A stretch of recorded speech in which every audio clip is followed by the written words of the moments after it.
Mabuhay and happy Saturday afternoon sa lahat. Yan. So, welcome to MSME Caravan. Okay, so let me introduce myself. I'm Grace D, your moderator for this afternoon. Okay, so we have 84 viewers right now. So, kamusta po kayo? And we appreciate po na nandito kayo na mas pinili nyo pong mag-log in sa ating YouTube, sa ating webinar right now. And so I would like to say that all information that we shared with you today is confidential. The information shared in this virtual workshop is privileged and is meant to be used for business purposes only. Ayan. So sa mga participants natin na hindi pa nakapag-register, please ensure to register yourself at the link provided in our description box. Okay, so makikita nyo po sa ating description box sa baba ang ating registration link. Okay, so again, welcome to MSME Caravan. And for those who are not familiar with our program, MSME Caravan is actually part of Grow with Google program that equips Philippines small and medium enterprises with tools and resources to improve their online presence and grow their businesses through digital platform. Again, so we know that COVID-19 has had a hard impact on businesses all throughout the Philippines, which is why Google is very committed to support local MSMEs with this entirely virtual and free training program. So today's topic is about keeping your business relevant to the market with Google Trends. Okay, so before we begin, I would like to give you some tips muna. So today's session will take about 90 minutes, and to have the best experience, we encourage you to close all other windows or apps on your device and make sure to sit close to your router. During parts of the training, there will be opportunities for you to set up a Google product. And also, please get ready with your second device. Ayan. Okay, so and also this training is offered in both English and Tagalog. Okay, so kung may mga questions po kayo, kindly leave them in our live chat box and we will address your questions during our Q&A session. Please don't forget to use our hashtag, para hindi po mawala yung question nyo at makuha na namin agad, ma-format na namin. Hashtag ask, dash your name, dash your location or your city, dash your business name, and then your actual question. Ayan. So gawin po natin interactive ang ating training session for today. Alright, so sa mga nagko-confirm po ng kanilang attendance, you don't need to confirm na po. Yan, kasi once na you registered, pasok na po kayo dito. Okay, so pag nakatanggap po kayo ng aming text from us, na may link or email from us, MSME Caravan, na may link for the YouTube, yun po yun, for you to access our training session for today.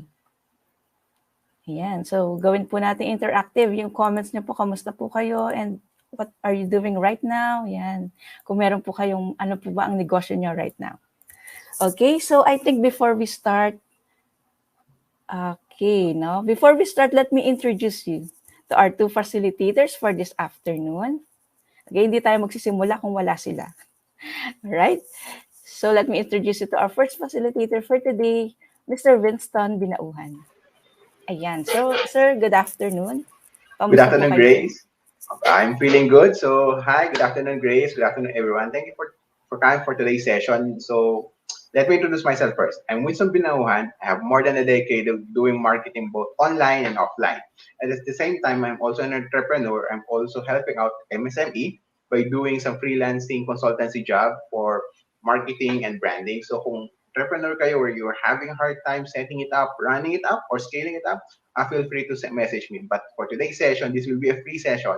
We'll be talking about how to make your business more relevant using Google Trends. So stay tuned. So I hope you will learn something, and we will try to make this 1.5 hour of our session to be more fruitful and something to learn more about. Okay, thank you, Grace. Yes, thank you so much, Sir Winston. And our second facilitator for this afternoon, let me introduce you to Sir Marson Kiel Lumanglas. Yan. Hi, Sir Marson. Good afternoon. Wala ka pong sound, Sir Marson. Ayan, sorry. Nag-mute. Okay na yung sound ko? Okay po. Yan. Ayan. Good afternoon, Miss Grace and Sir Winston, and sa lahat ng ating mga viewers. So we're back with another topic, and this time we're going to be tackling Google Trends. But before we get into that, I would like to introduce myself first. So my name is Marson. You can call me Marson. Marson Calumanglas. I live in Batangas City, and I've been working as a journalist and content writer for more than 5 years now. And I as well for Google and TTI, like back then, nung wala pang pandemic, it's the same thing. But the only difference is we're doing the trainings face to face. So I was fortunate enough to be part of that. I've traveled to more than 15 countries solo. I love watching movies, and it's my dream to put up my own cafe or maybe a working space here in my hometown, which is Batangas City, in the near future. And today, I'm really excited to share my knowledge with you guys. So let's make it interactive, sabi nga ni Miss Grace. Thank you. Yes, thank you so much, ating mga facilitators. Ayan. So, itong ating mga participants, na balikan ko muna. So, at the end of today's session, we will be sharing with you the feedback form link to get you to submit your feedback for today's session. And once you've submitted, our team will send you the download link for the handbook as well as the digital certificate, which covers most of the content that we'll be covering today. Ayan. So, gusto ko lang muna mag-shout out sa mga viewers natin right now. Ayan. So, yun nga guys, you don't have to confirm your attendance na. So, mas gusto po naming malaman kung saan ba kayong parte ng Pilipinas, no? Right now. Ayan. Or kung anong negosyo nyo, do you have Your own business? Do you have your own business right now? Kung anong negosyo nyo, yan. Yan po ang mga gusto naming malaman. Okay? Alright. I think wala na ako masyadong sasabihin, and I'll turn you over to our facilitators to start the training. So take it away, guys. See you later. See you later, Miss Grace. So Thank you, Miss Grace. So guys, thank you for coming for today's session. And now we're going to be talking about, pag-uusapan natin ito. Ito yung gusto ng lahat. Ito lagi-lagi ko nag-uusapan. But we're talking about trends, Google Trends. Ano ba yung trending? Yun yung naging, alam mo yung Marson, no? Most of the time, ito lagi nag-uusapan sa social media or what, but we were not talking about what is trending. We're going to talk about how to make use of Google Trends, how to actually use it for your business, okay? So, whatever trending man sa social media account nyo or what, just put it all down, what you're pushing for trending, just put it down. We're going to talk about trends, Google Trends, and how you make your business work for this, okay? Okay, so I'm going to pull up my slides. So we're going to talk about Google Trends, and Google Trends we're able to give you a whole deep of information. Sobrang helpful siya. For some, they don't feel it na parang useful, it's a little bit analytical, but we're going to show to you how to grow your business. But before we start, I want to ask every one of you, share to you, after learning this session, after understanding what's Google Trends, what will be the first thing or the things that you're going to do? Okay, we have choices here. So just write your answers from 1 to 5 kung anong gagawin nyo. We have update my business profile, update my caption in social media, update posts on website, update new keywords, or others. So just share to you, after learning this session, ano yung gusto nyong gawin? What will be your desired output after learning this session? So write it down sa chat box kung anong gusto mo. Ikaw ba, Marsos? I know we've been doing this session for quite some time already. And what have you been doing after using Google Trends for your social media posts? What have you been doing? Kasi Google Trends is a Google product. So, hiwalay siya sa social media. So, I don't think number 2 and number 3 is applicable. So, I would say either 1 or 4. Okay, so good. So, on my end naman is that Google Trends chats across social media platform. So understanding this is that we will clearly be more relevant to your audience. So that's what we're going to talk about for today. Okay, so number 4, yeah, add your keywords to Google account. Yeah, that's very useful. So we will discuss it. How could actually make most out of this?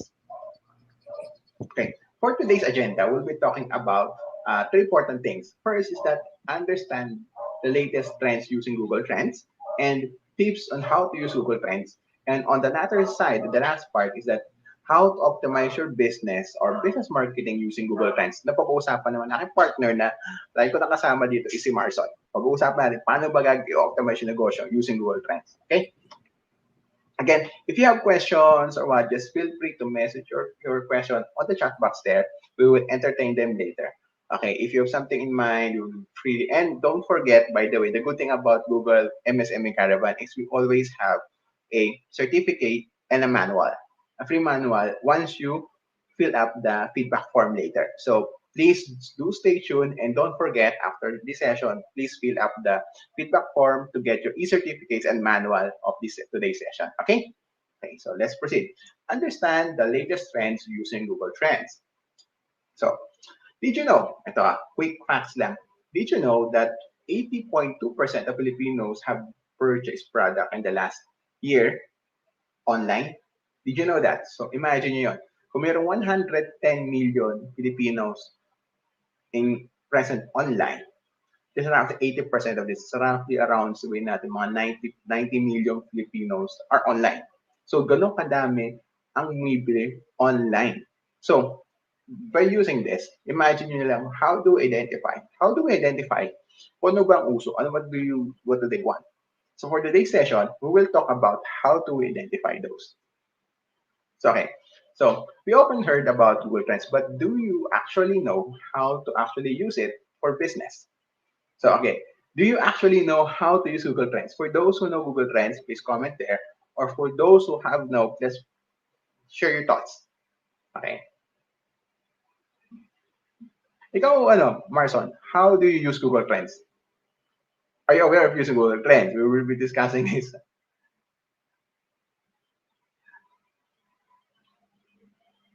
Marson, nakamute ka. Ayan, I use Google Trends to research keywords and to compare them para alam ko kung ano yung pinaka-relevant na gamitin sa aking ads. Kasi di ba, we all know that Google Ads and Google Trends should be used side by side for best results. So, yun yung main purpose ko when using Google Trends. And I'm sure later on you will expound more on that. Yeah. So, Google Trends, tama yun. So, Google Trends actually does that. Well, actually more if you actually put a little bit of effort on it. So for those who have no first time the Google Trends, okay, mahiyap, we will teach you how to use Google Trends and how to make most out of it to make your business grow. Okay. Okay. So yeah, Google Trends is a tool that uses real-time search data to help you gauge consumer search behaviors over time. Google Trends help you to see the things that people are or aren't searching for almost in real time. You can use these insights to adjust your business and marketing strategy to ensure you're meeting the needs of your customers. So that's how really Google Trends work. So it really curates or gathers information of real-time data searches on Google. Imagine nyo yun. If you search in Google right now, definitely Google will capture it and will be part of the data collection procedure. And Google gets that information and makes it more relevant.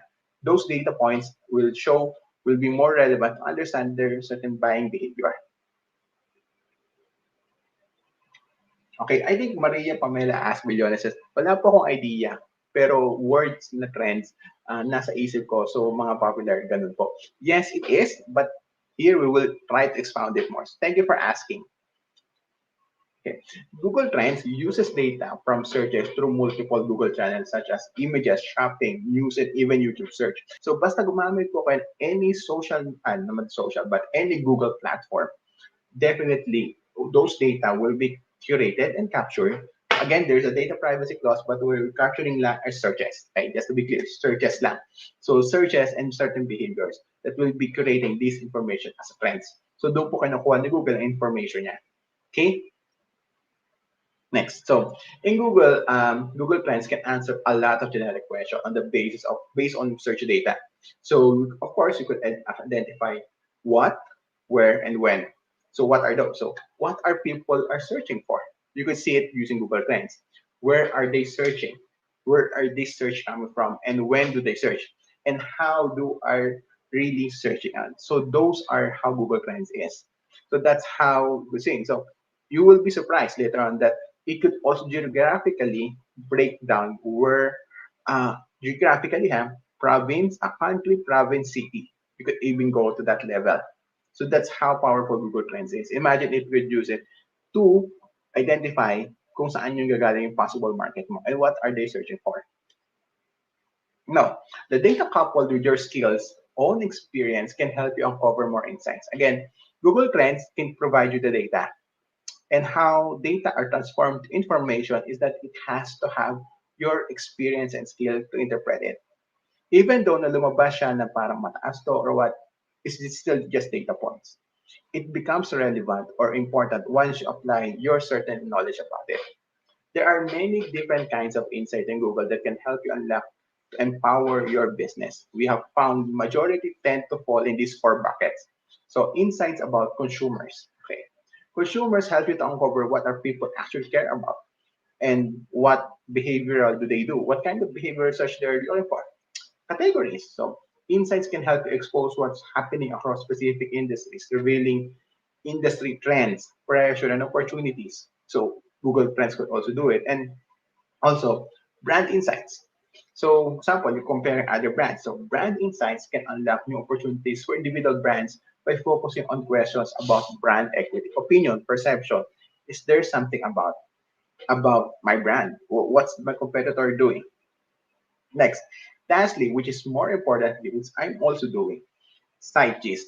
Side gist can help you to understand broader question about what's happening in the world. So what's happening in culture at large or popular, which is expected to be happening in the near future. So ano ba yung side gist? So pag sinabi po natin side gist is cultural climate of an era. So pag sinabing cultural climate is that, for example, ngayon, we were able to create the term millennials. The millennial perspective and approach are far more different from early millennial adapters. So the side case can easily help you to calibrate your business or product based on your target market.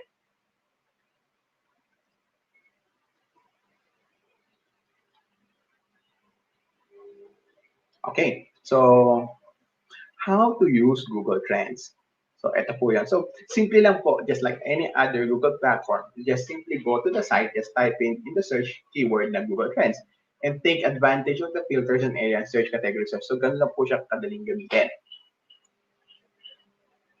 So as in, when you go there, just simply, just like any other search platform or Google, that's how you go there and you just basically type it right there. So let's now learn how to recognize patterns. Kasi pag punta ng Google Trends, may kita mo, boom, lalabas yung mga graphs and patterns and line graphs. So how do I make most out of this? So let's learn how to recognize patterns in interest of over time so you could clearly understand Google Trends. So another useful way of looking at Google Trends is looking at the shape of the trends. Again, guys, don't look on the color. This is just a representation, but look into the shape of the trend. Okay. Pag sinabi po natin shock, ayan po, medyo po yung nakaangat. So parang medyo erected po siya. So medyo may up. It's called a shock. A shock is a sudden spike or dip down into goes to a normal period of time. For this type or trend are must quickly catch the opportunity. But you have to know that this is not a strategic, very tactical po to. It's not sustainable business opportunity. For example, merong demand. Example, may bagyo or biglang pumalo. As yung bigla. And then biglang baba. Ang tawag sa behavior niyon is a shock pattern. Basta may biglang pagtaas po, ang tawag po sa behavior na yun ay shock. So, hindi lang po siya pataas. It can be inversely. Example, diretso, then biglang baba, then taas ulit. That's called a reverse shock. But that pattern represents shock. Okay? Clear? Kung may question po, feel free to ask po. Okay? Next, step change. Pag sinabi mo naman natin step change is a sustained rise in the searches for a specific topic or a signal that must plan to capture the opportunity for both short-term and long-term. May kita nyo to. Pag may nakita kayong line graph na sudden straight line siya, then nag-change, then naging normalized. That's called a step change. So, sir, step change din po ba kung reverse siya? Yes, oo. Kapag step po, ibig sabihin po na step change is that when the normal step goes inverse, naging normal siya. Kasi that straight line is a normal pattern. Once it's step up or step down, that's a step change. Yun na yung bago niyang parameter. Okay? So, ganun po pagbasa. That's a step change. Gagamitin po natin yung mamaya. Kung hindi nyo po nakuha yan, Marson, these will be quite hard for you to understand the next. Okay? Again, what we're saying here are patterns. This is how we interpret. Next, speed up. Pag sinabi po natin speed up, it should be inclining, pataas. So, ano po ibig sabihin? It doesn't mean na same siya ng shock.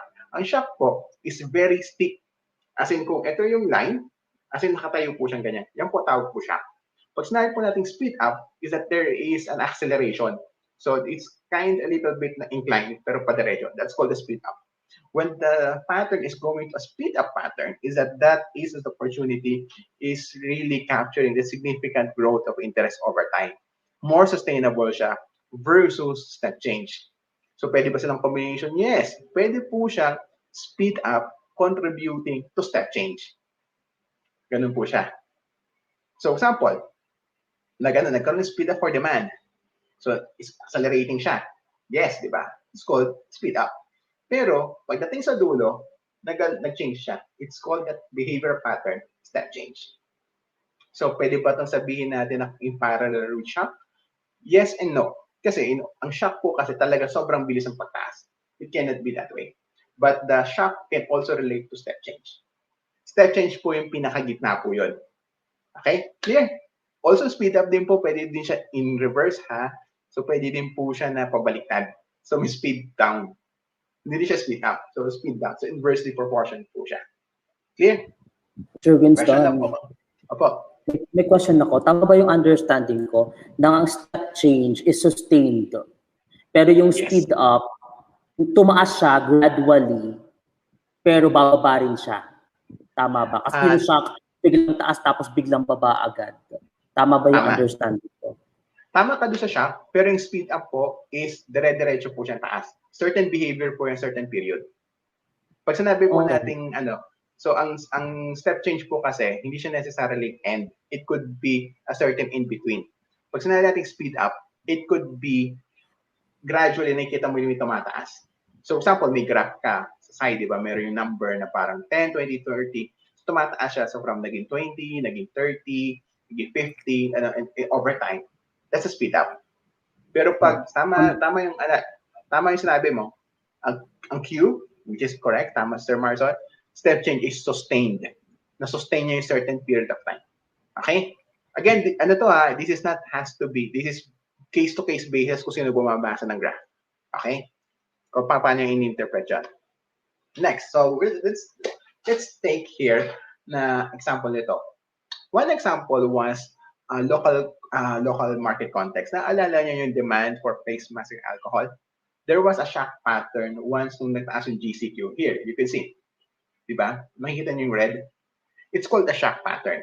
Kasi nag-ECQ. And people are clamoring for alcohol and mask. So there is a sudden change in behavior. And everyone is clamoring it. Why? Kasi alcohol and mask is not something na kinukuha mo every day. So, okay lang. Kita niyo dito, ng first case, yung face mask, steady lang, or what, di ba? Ayan, may yung first case, sobrang taas. Pero nung taal, meron din. Kasi kailangan na face mask ng taal. I think Marson also experienced, sobrang taas ng demand for everyone in the vicinity of taal. There's a drastic demand. Pero nung pumasok pa, tama ba Marson? Nung pumasok yung COVID, sobrang lalo pang tumaas ang demand nung face mask. Pero over time, nag-normal na siya. And this is shock. Itong point na to, these data points are called shocks. And nakikita nyo, again, a sudden decrease, unlikely to sustain. So, nag-up and nag-down agad. Ganun po siya. That's called a shock. Question lang po kayo kung hindi kayo maintindihan. Next, a sudden change in behavior but may sustain. So again, nakita nyo to. Example nito is the, excuse me, is yung digital money transfer or online payments. So makikita nyo before, pre-pandemic, pre-ECQ, so, di ba? Ginagamit yung online payments or what. So it's steady lang. So yung money transfer, like basic remittances, steady lang siya over time. There's no significant change. 25 points. Pero nung nag-ECQ, money transfer after ECQ is nakita mo sobrang taas. Diba? From 25 points, it roughly went up to 100 points. And it's been sustained in that point. This is a sustained point. So ito sinasabi natin step change. So makikita nyo yung the demand and requirement for the significantly change. From 25 points, that's up to 100. That's 75 points increase versus doon. So ganun po binabasa ang step change. Clear? Okay, sige. Next, speed up. Ito yung gusto na speed up. We're not going to see an acceleration of behavior, but it's likely to sustain. Now, how do you go about? So pag-usapan natin ang online shopping. Yung online shopping noong 2019, so lang, wala namang masyado. So, mas gusto ko pa rin nakikita ko, nahawakan ko. Yun ang mindset tao 2019. Noong pumasok yung pandemic, everyone lockdown, lumagawa mga tao. Everyone wants to shop, but anong recourse mo? Online shopping. Let's go to online shopping, the demand. Online shopping increased significantly. From 50 points went up to 100 points. That's 50 points difference in the past same year over the same period of time. So that's most likely to sustain. It's going up. Even the point shift is still going up. That's now a speed up. So if your business, for example here, you're not online, definitely you're missing out. You're roughly missing out 50 possible points of getting more market share. So that's how you read your graph. Clear?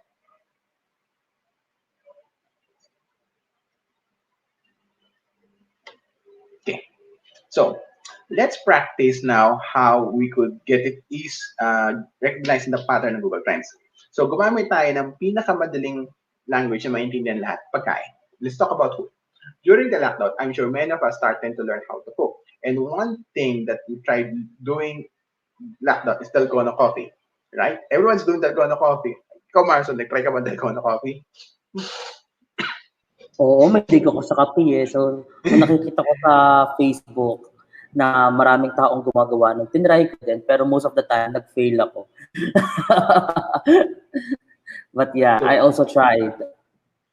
So, very good. So, here, we're talking about dalgona coffee. And here, in the presentation here, you could see na there is a significant spike. That is called now a shock. Di ba? As you can see here is that during the lockdown, maraming nag-try na dalgona. Sobrang taas kasi, ano ba yan? Astig ba yan? Parang okay yan eh. Ito nga sabi nga ni Mars, di ba? Astig nga sa Facebook, try ko nga. And nung na-try nila, surprisingly, no one would actually like continue doing it because for sure, na-disappoint siya about doing it na napakahirap pala niya and napaka-meticulous. Ang gusto lang naman ni Marson ay uminom ng kape. Yun lang. So, ayoko nang pahirapan yung sarili ko. Di ba? So, the interest is there, pero hindi sinustain. And that behavior is called a shock. Okay, let's look into the sushi bake. Ito, sushi bake. Si Marso may ko kumain eh. Sushi bake. Even though the trend went downward after some time, but the trend went too steady. Here, sushi bake. Yung red. Kita ito, nalobas yung sushi bake, same period siya lobas ni dalgona coffee. Tumaas siya, pero bumaba ng konti, but nag-sustain siya. That's what you call now a sustainable and increase. And then it went down again. So it can vary. Some may say that it's a more a step change up, or step change down. But yeah, di ba? Pero mas mataas pa rin. Actually, same siya eh. But there's something we could be interested in. And itong isa naman is ube. Lumabas pati yung mga ube na lahat ube. Hindi ko alam. Ito kina Marsom sa Batangas, marami din ube dito eh. Ube halaya lang uso nun eh. Nag-pandemic, lumabas, ube pandesal, ube ensaymada, ube na lahat. Ewan ko kung may ube coffee din. But ube as a product, Corocomal has significantly increased. So, ganun po siya. So, may kita nyo dito, tamaas po siya. Meron din dito, Sir Winston, meron din dito na ube my lady. Sorry. Corny. Ube my lady. Sinubukan, no? Sinubukan bigla eh. Para lang ma-break natin yung information overload. Sige, continue. Yeah. So, ayun, I think yan yata pag bumabarik yan yung kinakanta ng mga tao dyan. So, bumabarik. And the term na bumabarik po ay umiinom sa Batangas. Yun, nakikipagbarikan po si Marson most of the time. So, yun po yan. So, that's a step change. Okay, next. So here. So, we could see here po na when we compare side by side po yung ube and sushi bake. So, makikita nyo, there's an increase. This increase is called the speed up and most likely to sustain. And there's an inverse speed up going down po na though an increase, but there is also a significant pattern na it's here to stay. Then the sushi bake is, pwede natin sabihin na magtatagal siya, but it's not that significantly powerful versus yung ube. Kasi yung ube kasi napaka-flexible. Ang sushi bake kasi, ako nakita ko kasi yung recipe niya, napakahirap niyang gawin. Napaka-meticulous niya. Pero masarap siyang kainin. Pero but then again, kung you're a fanatic of a real food, this is something to explore, but something that might not be that really, you would really explore every now and then. Okay? Next. So, not all food trends are the same.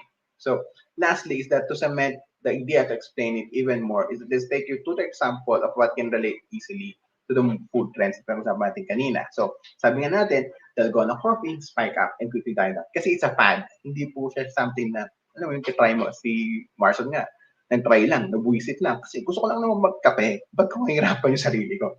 Okay, sushi bake, on the other, continues to be a mainstay of foodie favorite. So, may nag-step change po siya, something to stay.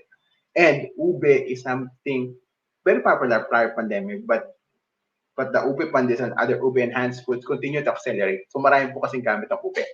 So hindi lang siya applicable to food, but it tells you a lot of stories behind it. It's, sabi ko nga kanina, hindi lang po ito magpe-present. These are just data points. Kailangan din po ng konting insights. How we talk, for example, nag-uusap kami ni Marson, we try to input our information there to tell a whole story. So some of you, and doesn't tell reasons or what, yun po yun eh. The reason is supplied by the user. If your broadness of information, the broadness of your perspective about the topic creates that relevant information for you as well. Okay? Now, tips on using Google Trends. So here are some ways to optimize Google Trends and understand the latest trends of customers you're looking for. So tips on using Google Trends. Difference in topics and search term.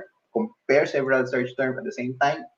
I'll also be discussing the tips on unique writing keywords and how to actually save it, the search results. So magamit ito for interpreting.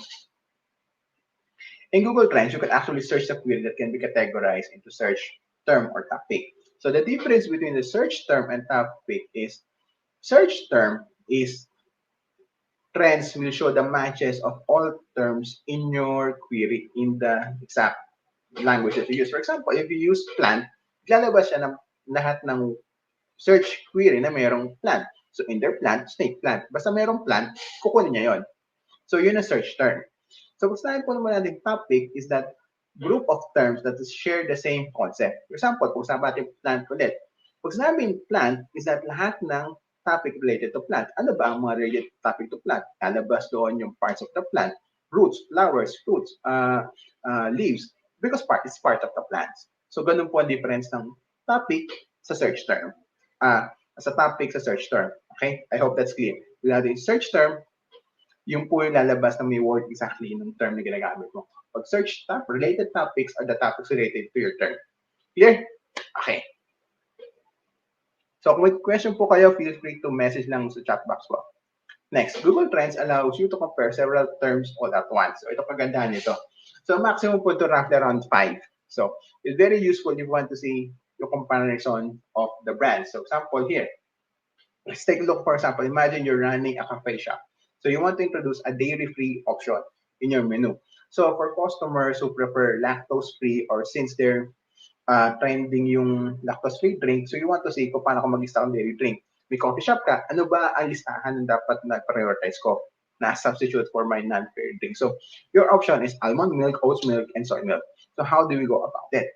So here, you compared using Google Trends and nakita mo na ang una nyo na making choices would be almond milk, followed by soy milk, and lastly will be the oat milk. So if you're running a business and looking for that certain dairy-free option. So, ito may parameters mo. So, pag may naghanap sa'yo, that will be now a point of reference na, uy, ganito pala dapat yung volume ko. 3 almond milk, 2 oats milk, at 1 soy milk. So, at least may option on hand. So, that gives you also the search term comparison then. Next, so there's a different ways you can apply search term for keywords on Google Trends. First tip, searching the keyword as it is. For example, plant.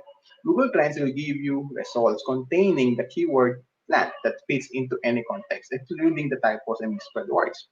Number 2 is that if you want to search for 2 commonly used keywords in a single query, you can add the plus sign. For example, snake plus plant.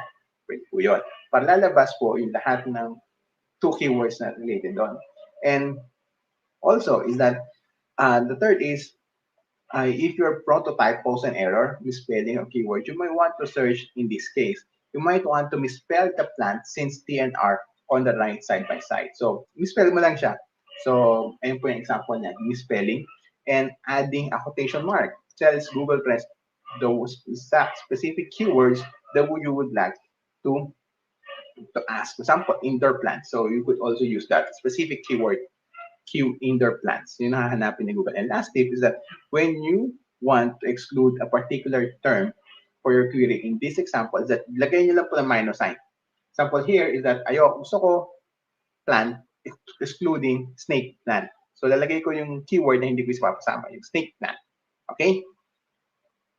Again, guys, if you have question, we're flashing down yung format ng questioning. So it's running that there. So if you have questions or what, just feel free to message us and using this format. It's hashtag ask-region-business name-question. Okay. Now moving on for the next slide is now you could also save and download it. So you can save and download your results on Google Trends so you can analyze it further later on.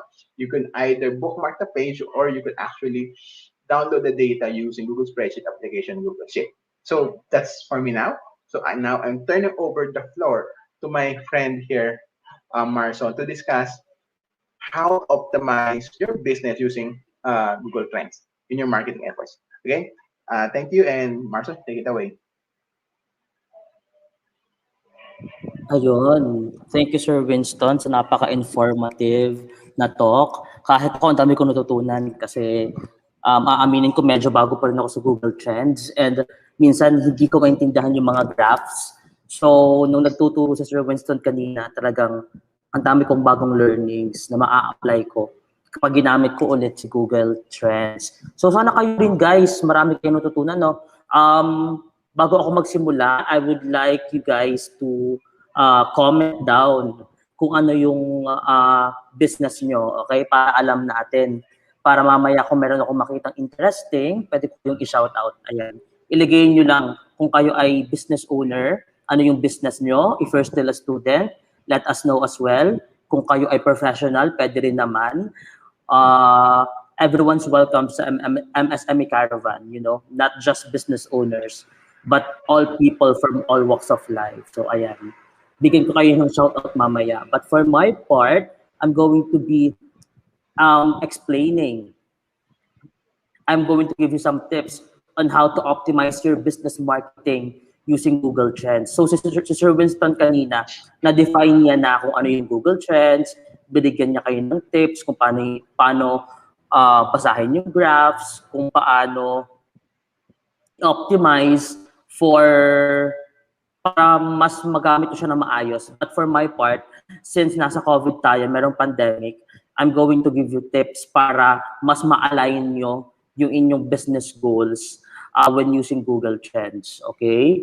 So, ayan, tingnan natin kung meron ng sumagot ng aking katanungan kanina. Ayan, may photographer, merong student, may business owner. Ayan, ang dami. So, nakakatuwa na ang daming students ng Sir Winston. Yeah, actually, it's a good thing din eh. How I wish nung time na nag-aaral pa ako, merong ganitong klaseng free workshops, di ba? Para maraming courses, hindi lang libro. So, ayun. Welcome, guys, and I hope you're learning a lot. Let's continue. Ayan. Tama ba ang slide ko? Ayan. Yes, so, meron akong tanong sa inyo, guys. how can Google Trends drive the growth of your business? So, most basically, na-explain na to ni Sir Winston, di ba? Like, ang Google Trends kasi, it helps you search for keywords and compare them using using graphs and tables para mas mag-guide kayo kung ano yung mas magandang keywords na gamitin for Google Ads, also for social media. So, ito yung tanong na itatry natin sagutin for my part. How can Google Trends drive the growth of your business? So here is some information that can be obtained through Google Trends. Ayan guys. So una, information on the latest topics and search terms that are being discussed or trending. Di ba sabi kanina ni Sir Winston, si Google Trends, diniderive niya yung results ng search nyo sa Google Trends through Google Search. So basically, Google is collecting every single data from search and then nagre-reflect yon sa Google Trends kapag nag-search kayo. So basically, kapag gumamit kayo ng Google Trends, malalaman mo kung ano yung viral, malalaman mo yung news, kahit hindi kayo magbasa ng news, and kahit yung mga kahit yung mga trending and viral na hashtags, you'll know them. So by now, you have learned how to navigate and use Google Trends Google Trends. In this section, we will learn what are the different information you can obtain. Okay. So, yun nga, unang-una sa lahat, use Google Trends to get information on topics or search terms that are being discussed or trending at the moment. So, the keyword here, guys, is trending and viral. So, if you want to know all the trending topics, pero ayaw nyong mag-browse ng mahaba sa Facebook or sa Twitter, pwedeng dumiretso na kayo sa Google Trends. Kasi isang search nyo lang sa Google Trends, malalaman nyo na yung mga viral and trending at the moment. Second, Google Trends can help you understand supply and demand trend information. Anong ibig sabihin nito? Yun nga, yung sinabi ni Sir Winston, merong mga graphs, mga tables na makakatulong sa'yo kung ano yung forecast for that trend.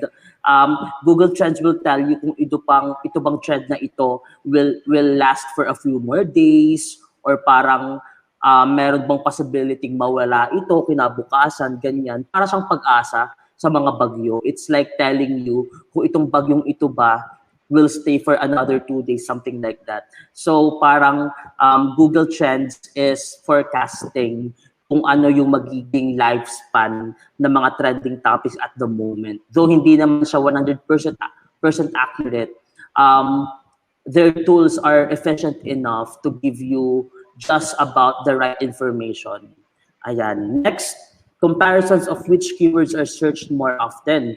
You can also use Google Trends to do keywords comparison, similar to the milk example we saw earlier, to see which keywords are searched more often. Di ba kanina gumamit si Sir Winston ng comparison, yung soya milk part. So parang yan. Ang maganda kay Google Trends, if ever you have you're torn between two keywords, like for example at the moment, ano bang meron ngayon? Halloween, okay? So ngayon, Halloween. Ang mga Pilipino hindi masyadong nagsaselebrate ng Halloween. Kapag lumabas ka sa Pilipinas, kapag lumabas ka ng bahay mo sa Pilipinas, mas maraming Christmas decorations kesa sa Halloween. Kahit mas malapit yung date ng Halloween, pero mas maraming Christmas decorations. Kasi nga, the Philippines holds the record for being the country na pinakamahaba yung Christmas season, which is 4 months, di ba? So parang for Filipinos, hindi masyado nagmamatter si Halloween. So merong ilang area sa Pilipinas na celebrates it. But so, in this case, pwede tayo mag-compare ng Halloween and Christmas. Okay? So let's say, i-search natin yan kay Google Trends. Ngayon, ang gagawin ng Google Trends, pagkukumparahin niya kung ano yung mas magandang keyword na gamitin mo sa dalawa. Is it Halloween or Christmas? Something like that. So guys, it's just an example, okay? I'm just giving you an overview. It will tell you like, pwede yung iset na parang ano ba itong search na ito sa Pilipinas lang? Or ano ba ito sa Asia lang? Or buong mundo? Or pwede namang sa barangay mo lang, ganyan. So it will tell you kung ano yung mas pinag-uusapan ng tao, kung ano yung mas possibility na magbigay sa'yo ng income in the near future, kung plano mo siyang gawing business. So ayun, yun yung maganda kay Google Trends. Pwede mong i-compare yung dalawang keywords. Ayan. Sir Winston, tanong ko lang, pwede Sige rin po. bang pwede rin bang mag-compare ng 2 or more keywords sa Google Trends? Yes Or po. dalawa Wala lang? po na. No, actually, you could pair up to five keywords po. Depende po yun sa, may po yung box ups there. Nakikita nyo po na you could compare. More than, I think, five. Five is the most number of keywords. So, Okay, para so five ayan. compare. Thank you, Sir Winston. Hanggang 5 daw, guys. So, ganyan ka-flexible and adaptive. See Google Trends. Lastly, it gives you seasonal trend information. Last but not the least, Google Trend is useful in helping us to understand seasonal trends. Ano ba yung mga seasonal trends? Yung sinasabi ko kanina, guys, ano yung mga pinag-uusapan ng tao ngayon, pero alam natin na after a few days or after a few weeks will go away. Something like that. Yun yung tinatawag na seasonal. Pwede ditong pumasok yung shock na binabanggit kanina ni Sir Winston na parang dahil in season siya, mataas yung demand, pero after a few while, biglang baba. Kasi nga, wala nang need, wala nang demand for that trend. So, ayun, if ever lang nakalimutan nyo yung mga trends na yon, Google Trends can remind you about itong mga seasonal trend na ito. So, tanong ko sa inyo guys, ano ba yung trend ngayon na sa palagay nyo ay usong-uso, pero after a few weeks mawawala na? Ano kaya yun? Yung mga viral sa social media or sa Facebook na nababasa natin? Siguro election? Ngayon, nasa peak siya kasi tapos na atang mag-file ng candidacy ang mga presidential balls. So, pinag-uusapan ngayon kung sino yung iboboto, how to vote wisely, registered ka na ba, something like that. So, businesses are taking advantage of that trend na parang minsan meron kong nakita na ad na parang restaurant, and then kapag daw ikaw ay vaccinated, pwede kang makakuha ng 20% off sa meal mo.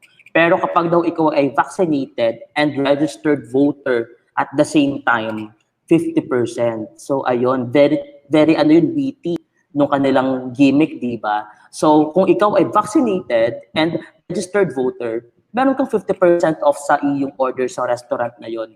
Hindi ka lang isang responsableng mamamayang Pilipino, ikaw din ay nakasave pa. So, ganyan. So, as business owners, guys, we need to know these things kasi nga we can use them para makagawa ng gimmicks na magugustuhan ng mga customers natin. So, ayan guys, yung mga impormasyon na pwede nating ma-obtain through Google Trends. Next, nasan yung slide ko? Ayan. So, on the information on the latest topics and search terms that are being discussed or trending, ayan, ito yung first part. So guys, kung makikita nyo dito, ayan, related topics, a number of topics related to keywords that are increasing and trending. Ito guys yung tinatawag natin na related topics. Meron tayong dalawa. Ito namang isa is related queries. Ito naman is a number of search queries containing keywords that are trending. So meron tayong example dito na keyword which is mask. So example of result. Meron dalawang klase ng results. Una is related topics and the second one is related queries. So kapag daw ikaw ay nag-search ng mask, pwedeng ang related topic na lumabas ay yung mga search results na related to mask brands. Ano ba yung mga brands ng mask? Wala akong maisip. So ayun, parang ito ay overview lang guys, parang sample. Or kung related queries naman, ang lalabas ay copper mask, Air Queen mask. So parang ibig sabihin pala nito is related topic is parang siya yung general term, siya yung umbrella term. And then itong related queries ay yung mismong sagot doon sa related topic. So from the name itself, related topic meaning nag-iisip si Google Trends nang sa palagay niya na naiisip mong i-search. Ano ba yung intent mo Ganon. So sa related queries naman, ito yung mga isasuggest niya sa'yo ngayon. So halimbawa, nag-search ka nga ng mask, itong related queries, ito yung mga naisip ni Google Trends na, baka ito yung iniisip itong taong ito. So ang isasuggest nila ay copper mask, air queen mask, kasi nga naisip nila na baka itong taong ito is nagsusearch ng brands. Ayan. Pero sa ibang banda, halimbawa, nag-search ka ng mask, pwede rin isipin ni Google Trends na ang hinahanap mo is Halloween masks kasi nga mag-Halloween na. So, pwede ang related topic is Halloween masks. Tapos, ang related queries are ano ba, Sir Winston? Monster, witch, Yes. ano pa Very ba? good. Pumpkin, jack-o'-lantern. Zombie, ganyan. Yep. So, yun yung ano doon, guys, yun yung logic doon. We know that most people use Google Trends to get information on topics or search terms that are being discussed or trending at the moment. When you scroll down past the interest over time graph, you can see different related topics and related queries containing the keyword you are searching. Related topics refer to a number of topics related to the keywords you are searching. Meanwhile, related queries tell you different search queries containing the keywords you are searching for. So yun nga yung sinabi ko kanina, guys. So yun yung pinagkaiba ni related topic and related queries. So through Google Trends, you notice that people have been searching for different types of face masks compared to the ones you're selling. The results tell you that many people have been searching for copper mask and air queen mask. So guys, usually, itong mga related queries na lumalabas, ito yung pinag-uusapan ng mga tao at the moment. Okay? So halimbawa, nag-search ka nga ng mask, pero hindi naman mask na pang-COVID ang hinahanap mo. Hindi mask na pang-protect ang hinahanap mo. Ang hinahanap mo nga is Halloween mask. I-take down note nyo din, guys, yung mga related queries na makikita nyo na about COVID kasi you can use them in the future. Okay? Kasi hindi naman siya isasuggest ni Google Trends kung hindi sila viral or trending at the moment. Okay? Next slide. Second part na tayo nitong topic na ito. So ayan, guys, dito pa rin tayo sa topic na ito. Meron tayong tinatawag naman na top. Okay? Kanina, di ba? Ano ba yung kanina? Kanina is related topics and related queries. Ngayon naman, meron tayong tinatawag na top. It means the most popular topics. Scoring is on a relative scale.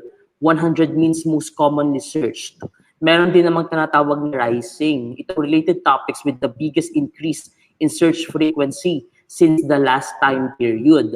Ito namang breakout ay yung mga search term with tremendous increase in search frequency. Search term grew by more than 5,000%.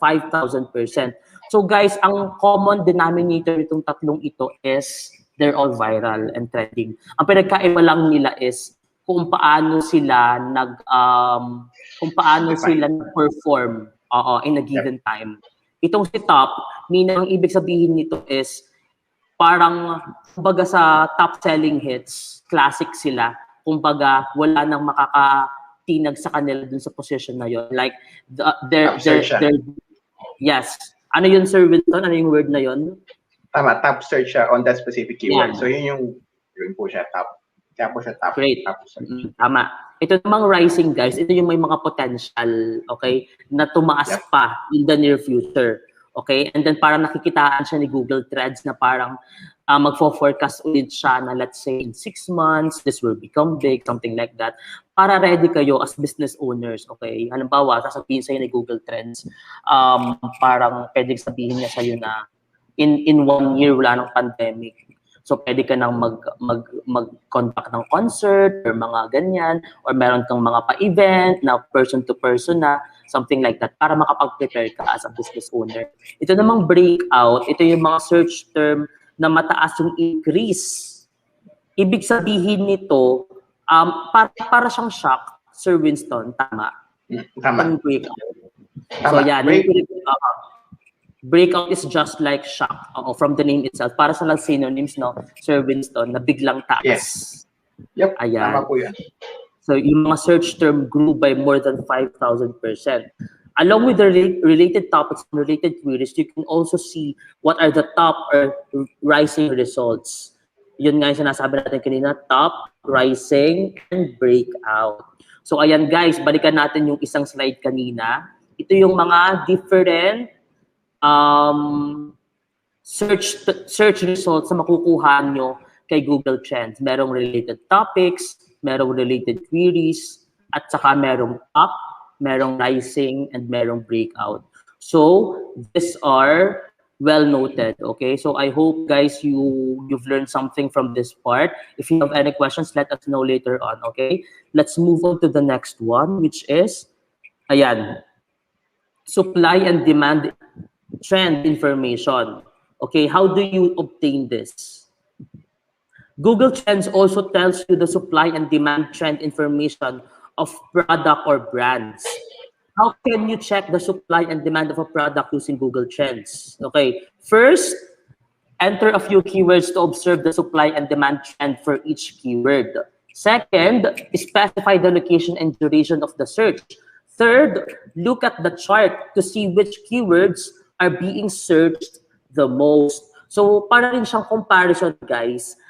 Ano mo lang siya, i-customize mo siya based on your liking. So, pwede mo siyang i-customize based on location and duration. Ano ba yun? Location meaning yun, sabi ko kanina, itong search query na ito ba is sa barangay mo lang or citywide or province or buong NCR or buong Pilipinas or ano ba siya? Worldwide ba siya? And then duration meaning, Sir Vincent, ano yung duration in this sense? Duration will be on the time spent. You remember we were discussing earlier about the seasonality. Yung duration po is yung makita nyo here in the bottom po is that in the past 12 months, last 30 days, last few months, yung po yung sinasabing duration. So, beside yung search ng location is yung duration of search. Kung gaano katagal yung search na yun. When po yun, when. So, it could be past 30 days. Thank you, Sir Winston. So, ayun, guys. That's very important whenever we're trying to compare something, location and duration. Kailangan mo siyang iset properly based on your liking and your needs. Third, look at the chart to see which keywords are being searched the most. So, ayan, ito yung in-explain ni Sir Winston kanina, diba? So, by now, I'm sure prunong na kayo magbasa ng chart in a way. Like kanina, zero knowledge tayo, pero ngayon at least meron tayong 50% knowledge when it comes to reading these graphs. So ayun, napaka-helpful talaga nung part ni Sir Winston kasi kahit ako ngayon, nung nakita ko itong graph na ito, medyo may understanding na ako kung paano siya basahin. Ayan, sabi nga ng Sir Winston, guys, don't look at the colors, okay? Representation lang siya for this module. You have to look at the movement of the lines, hindi yung kulay. Next, 38. Next slide. Comparison of which keywords are searched more often. So guys, kung gusto niyo namang makita yung mga keywords na mas sinusearch ng mga tao, ito yung mga dapat yung gawin. Okay? First, enter a few keywords to see how each keyword is performing. Second, set the search location. Third, observe the effectiveness of keywords in each sub-region in the location you use. Ayan guys, medyo medyo technical na to kasi meron ng mapang involved. Ayan guys, di ba sabi ko kanina sa inyo, pwede niyong i-decide kung yun bang inyong search query is within your city lang or mas malaki. So let's try the Philippines for example. Ayan. Ano ba yung ginamit dito? Magical surgical mask, disposable mask, and copper mask. And ano yung color green, hindi ko mabasa, N95 mask. So ayan, once we scroll down past the interest over time graph, we can see incorporate the breakdown of keyword by sub-region. In this example, we have selected Philippines as a location. Ayan guys, buong Pilipinas ang ating pinag-uusapan ngayon. Here, we can see that many people from the cities such as Metro Manila and Central Luzon showed higher interest on more alternative options because they probably have a higher awareness on environmental impact and sustainable products. So ayan guys, merong mga colors na assigned per region and then this will tell you kung anong part ba ng location yung mas gumagamit ng product na yon, something like that.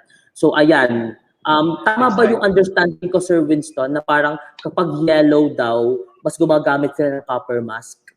Tama ba? Yeah, actually, yes, it can be. So I think that will be on the next slide, Marson. Yun may Metro Manila. Ayan. So, the colors are very helpful in this sense. Ayan, sorry, hindi ko pala na next. Ayan guys, yung Yeah. mapa ng Pilipinas, di ba? So, Yep. the color yellow represents copper mask. So, it's saying like mostly yung mga taga Luzon are using copper mask. Yung blue naman are surgical masks. So, the rest of the Philippines, Visayas, pero konting part lang ng Mindanao yung gumagamit ng yellow, which is copper mask. So, this is a great indicator, okay, Well, for actually, your, sorry, yes, Sir Winston. add ko, Marson, is that if people, and hindi ko magamit, technically, it's more of people searching. Here in Google Trends, we use the word searching. So they're more likely, they're actively using and at the same time actively searching. Yun po siya. Yun yung gusto ko Okay. just ng God. Okay, so yan, correction guys, not basically people from these parts of the Philippines are using, they're searching that keyword, tama? Yes. So meron ding possibility, meron ding mataas na possibility that they're using it because they're searching for it. Yep. There you go. So next, ito na tayo sa seasonal trend information. Seasonal trend information naman guys is the supply and demand of masks are also influenced by seasonal factors. So paano mo ito malalaman? First, enter a few keyword, parang ganoon lang din, katulad nung kanina. Second, set the search duration. Ito yung sinasabi kanina ng Sir Winston na search duration. Look at the chart to see which keywords are being used the most at any given time. So guys, yung search duration, parang magsaset ka ng time. Ito yung when. Kanina di ba where, which is location. Ngayon naman sa when tayo. So you will set the search duration on your keyword, okay? So kayo yung mag-decide dito. Gusto nyo ba 1 day lang? Gusto nyo ba 1 week or 1 month or 1 year? It really depends on you. So kaya nga siya seasonal trend information. Google Trends will tell you, like for example, sinet mo siya for 1 year. And then ang sinearch mo is, ano ba? Mag-search ka ng about, ano bang magandang i-search? Coffee, let's say, example lang. And then nag-search ka ng coffee, tapos sinet mo siya for 1 month, 1 year. So Google Trends will tell you kung anong month pinaka-popular yung coffee, something like that. Or anong month yung mahina yung coffee, ganyan. So pwede mong palitan yung search query mo, pwede mong palitan yung duration, and then it will give you useful information, okay? As what we have seen in the earlier examples, the demand for medical grade masks and surgical masks in May 2020 is influenced by the rising cases of COVID-19. The number of rising cases last year caused people to have a higher interest with medical grade masks as a way to protect themselves safely from COVID-19. Fast forward to today, we see that their interest for medical grade masks in decrease as more people are vaccinated and adapt to the new norms of social distancing and lockdowns. However, in late 2020, we started seeing the rising interest over alternative masks such as copper masks, which are claimed to be antimicrobial. So guys, ano yung gusto sabihin sa atin ng mga data na ito? It wants to tell us that, you know, trends don't last forever. It can change every time, like every single time. It may change based on the need, based on the demand, based on what's happening around us. So, di ba, dati, parang required tayo na mag-N95 mask. Yung sobrang hapit na mask, di ba? Kasi nga, takot na takot tayo na makasagap ng particles. Pero ngayon, since yung mga tao are vaccinated na, meron na tayong understanding about the health protocols, medyo mas confident na tayo, 'di ba? So ngayon, nagsusuot na tayo ng mga fashionable masks kasi parang ano na lang siya, parang side protection na lang siya kasi nga we know that we're already vaccinated. Pero in another sense, kailangan pa natin mag-ingat, something like that. Like ang mga Pilipino kasi ayaw nating pakampante. Oo, na kahit na-vaccinated na tayo, we still need to wear masks. Hindi katulad sa ibang bansa na, you know, kapag vaccinated sila, hindi na sila nagwe-wear ng masks kasi nga mas liberated thinkers sila, unlike sa mga Filipinos na ayaw, like, better safe than sorry. Yan yung motto natin. So, ayan, yung gustong sabihin sa atin ng seasonal trends. Trends don't last a lifetime. It can change over time, okay? At hindi nila tayo i-remind na wala na yan, hindi na yan uso kung hindi mo gagamitin sa Google Trends. Ayun. Next slide. Okay, ito naman guys is, yan. As you can see here, the interest for surgical mask is still higher throughout the season as the Philippines are still battling COVID-19 pandemic. Ayan guys, tingnan nyo yung mapa ng Pilipinas. Ayun, malaki pa rin yung demand for surgical mask, right? Kasi daw, the Philippines is still battling COVID-19, the COVID-19 pandemic. So yan guys, yan talaga ay ano lang, kumbaga ay it depends on your thinking, it depends on your needs, it depends on the demand, and you just have to look for the right keywords. You just have to set it um, differently based on your needs. Kung gusto mo location mo is mas maliit or mas malaki, or if you want the duration to be shorter or longer, it really depends on you kasi you're the owner of the business. You know how to run it, okay? If you need help, if you have questions, you can always ask people, or you can attend one of our free digital workshops so that we can help you out. So there you go with Google Trends. So using Google Trends, summarize lang natin, it can help you to first find the right and effective keywords for your online marketing efforts. Second, it will give you the right keywords that will increase traffic for your business website. Third, Google Trends can find keywords that are frequently searched for on Google. Fourth, increase the relevance of your website marketing strategy. And then lastly, drive the effectiveness of your Google Ads campaigns. So guys, as you can see, napakarami talagang use ni Google Trends. Hindi lang siya pang Google Ads, hindi lang siya pang website, pwede rin siya sa social media. Kasi di ba, when you search on Google Trends and then may nakita kang mga hashtags na trending or viral, you can use them on your social media posts. Kung meron kayong Facebook page, for example, na minamanage, pwede nyo gamitin yung mga hashtags na yun para yung inyong post ay makakuha ng traction, more traffic, para mas maging viral siya and trending. So, that's about it for Google Trends. What have you learned from this module? I think this part is going to be Miss Grace's part na. Ayan, medyo na-carried away na naman ako. Miss Grace. Yes. Okay. So thank you sa ating mga facilitators for that very informative na presentation about Google Trends. So let's have a quick recap. Get information about the latest trends through Google Trends, and to take advantage of Google Trends to drive business growth. And use tools like Google Trends to understand how your customers are behaving and adapt to new customers' behavior. Ayan. So, our facilitators na very generous sila to shared a lot about Google Trends topic, and I hope that you gain additional knowledge from them. So, sa mga nagtatanong kung meron daw replay nito, okay, this video is available 24 hours. So, you can rewatch back the session. So, kung may mga na-miss kayo, okay? You can also, you can still access the link that we provided to you. Ayan, until tomorrow afternoon po yan. Okay. Okay, so help your network gain digital skills by sharing our registration link with them. Sana po na sa mga susunod na session natin, kung ang program na ito ay nakatulong sa inyo, so help your network po na sila din ay magkaroon ng additional skills by watching our training sessions. All right. So we hope everything we shared today will help you improve your online presence and keep your business running during these tough times. And if you are interested in learning more about how to move your business online, we have some helpful resources we want to highlight. Okay, so one of the best tools that you can take advantage immediately is the Google Primer. Next slide po.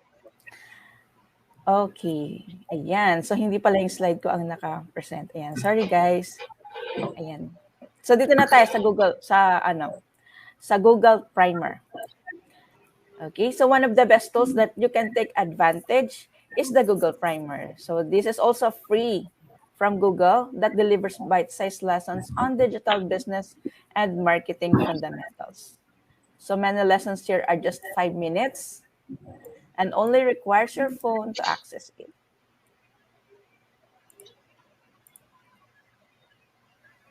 Ayan. Okay. So if you want to go over stuff that you learned today, we recommend you to start off with the Digital Marketing 1 module, a short lesson that will remind you how to take advantage of Google My Business to be found on Google Maps and Google Search. To start using the free Google Primer right away, go to Play Store or App Store. Search for Google Primer and then install the app. Ayan. So thank you so much, Sir Winston. Hindi ko alam na hindi It's pala yung okay. app. Yung slide ko yung naka-app. Okay. No Send worries, out. ma'am. Okay, thank you so much. And also this one, our newly launched Grow with Google website that has tons of learning materials from free lesson to short YouTube videos. It has resources po for MSMEs, students, teachers, developers, and more. So please check out the site. It's g.co/growphilippines. Okay, so ito po our feedback form link. Yan. So ito nga po yung sinabi ko kanina na i-up namin, i-share namin sa inyo. Our feedback form link to get you to submit your feedback for today's session. Okay, so your feedback po will help us to be better. Ayan, your opinion matters and your feedback will help us know what we should continue doing in this training and what we can make better.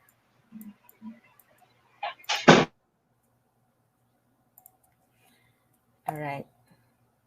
And so this is what you will get upon completing the feedback form. You will get the digital certificate and the summary handbook. Okay, so ibalik ko po sa ating feedback form link.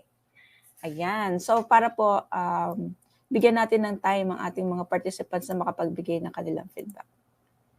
Okay, so while our participants are doing that, ask ko muna po ulit ang ating facilitators ngayong hapon of their social media account. Yan, na pwede po natin i-share sa ating mga participants. Baka po may mga questions tayo na hindi natin ma-address today. So let's start with Sir Winston.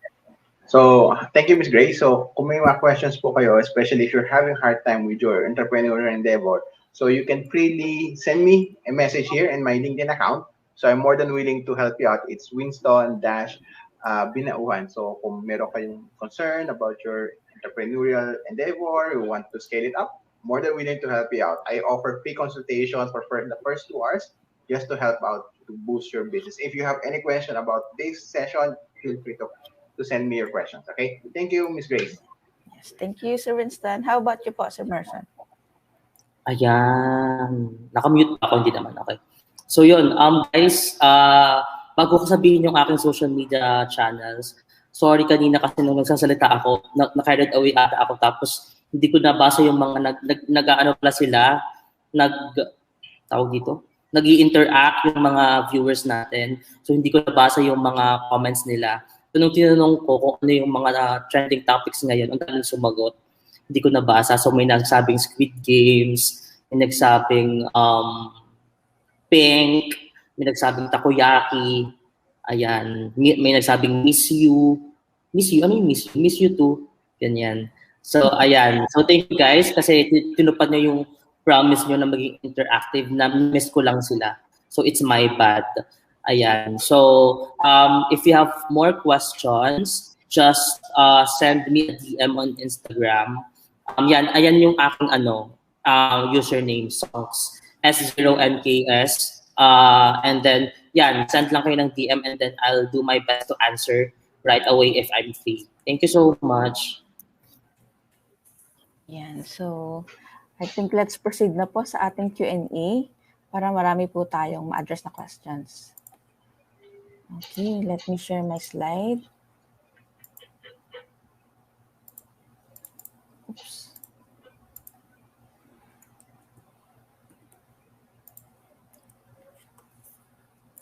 All right, so this one is coming from Maria Pamela Villones. Okay, ano pong magandang gawin pag na-experience ang shock sa business? Masama po ba ito o isa pong advantage? I'll be the first one to answer. So when we say shock, kasi again, we don't really experience it. Is this a phenomena where it will happen in the future or it's currently happening? So the question is, ano po ba magandang gawin? Question is, ano po ba ang naging shock? Remember, when this is a business trend or this is something na tactical. So kung isa itong produkto, you should somehow project them. Magkaroon ka sa rin yung forecasting.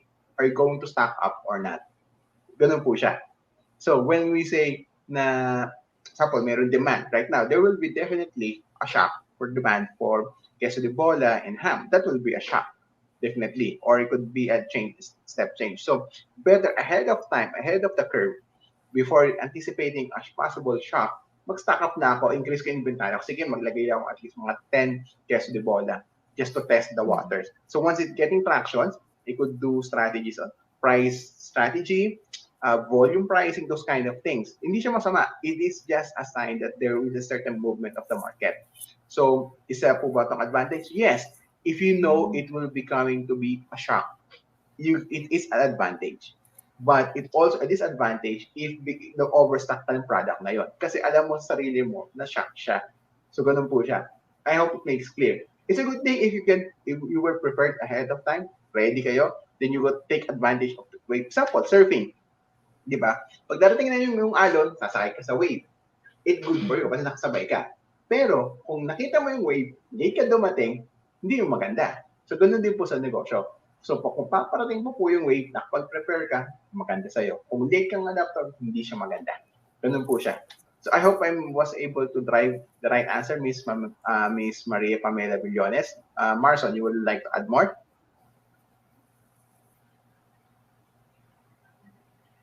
Nakamute po yung Sir Marson. Ayan.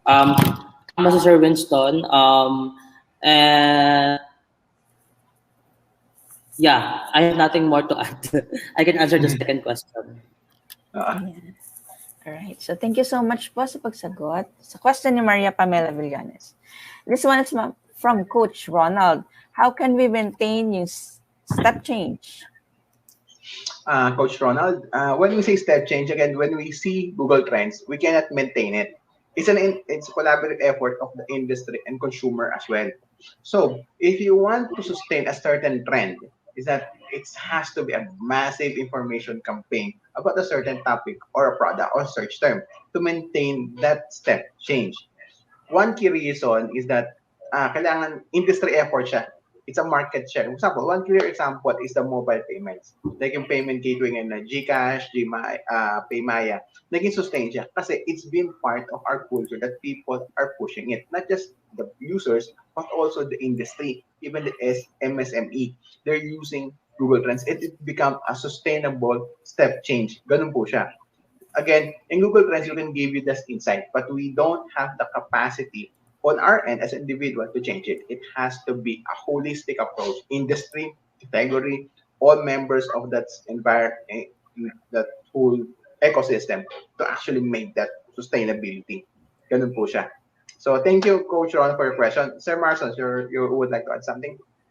Yeah, i-summarize ko na yung sinabi ni Sir Winston na it's not beyond our control, right? So we can participate and we can contribute kasi nga it's a holistic approach and it's based solely kasi on Google search. So doon nakukuha ni Google Trends yung information niya. So yeah, we can do our part, but mostly it's not beyond our control. Ayun.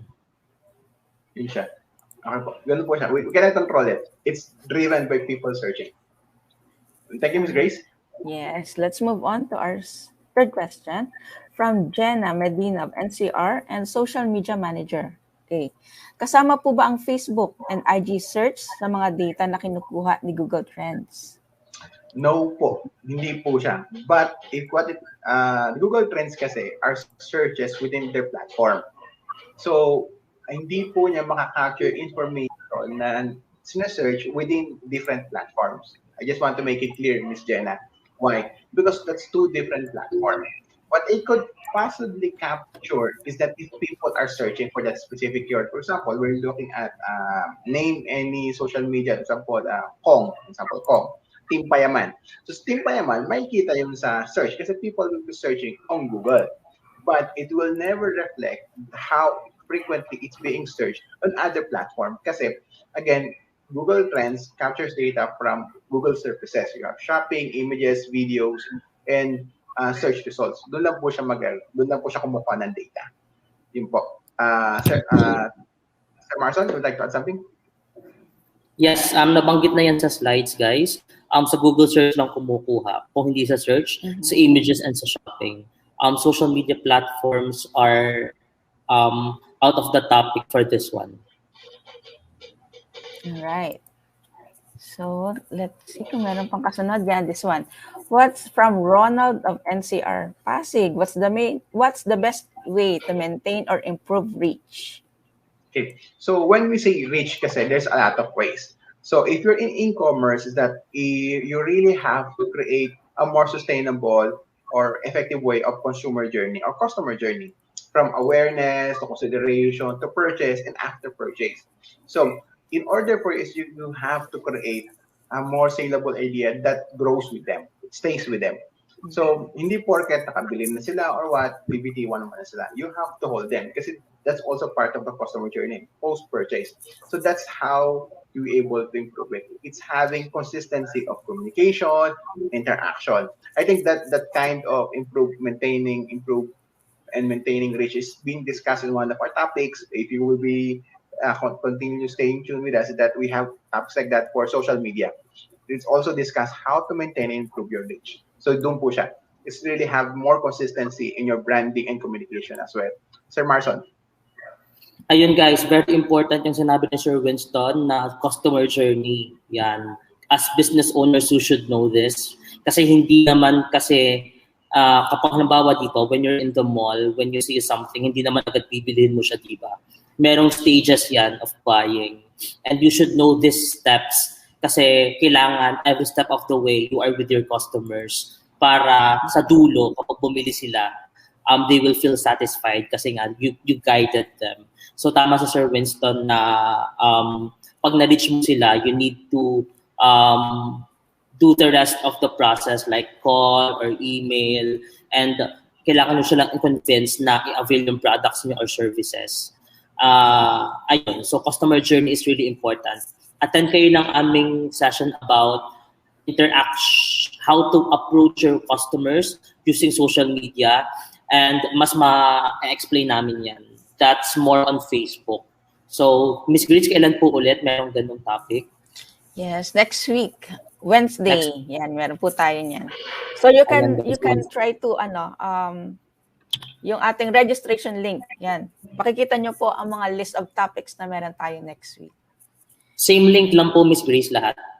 Yes, same link lang Same po. link lang, guys. So, ayun. I-type ko sa comment. Alright, so next. I think meron na tayong last question na po ito, na. Okay. So this is from Rowan, NCR, and she is a freelance social media manager. Is there a way to find the most searched word for someone looking for a job?